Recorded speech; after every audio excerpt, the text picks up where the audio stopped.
जय जगन्नाथ चलतु जी दर्शन करने श्रीक्षेत्र पुरी रे गुंफा हनुमान बा सुरंग हनुमान को आपण मैंने समस्ते जानती श्री श्री जगन्नाथ महाप्रभुंर अति प्रिय उपवन होची जगन्नाथ वल्लभ उपवन। ये जगन्नाथ वल्लभ उपवन रे हनुमानंकर माँ देवी अंजनांकर गोटे सुंदर पाषाण मूर्ति अच्छी जोठी करुणामयी हनुमानंकर माता श्री अंजना देवी पूजा पाती।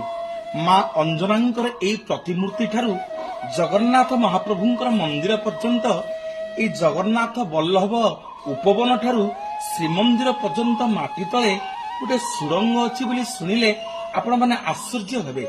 एई सुरंग देई अंजना माँ एवं भक्तवत्सल हनुमान जगन्नाथ महाप्रभु को दर्शन करने को जाती। एई जगन्नाथ वल्लभ उपवन रे ए गुंफार मुख्य द्वार रे 8 फुट उच्चतार ए हनुमान विराजमान करिसंती जाहुंको ना होचंती सुरंग हनुमान बा गुंफा हनुमान।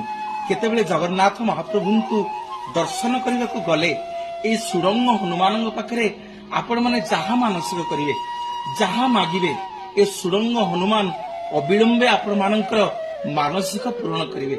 श्रीक्षेत्र जगन्नाथ धाम रे जुआड़े देखिवे भक्त वत्सल हनुमान भगवान कथा देइतिले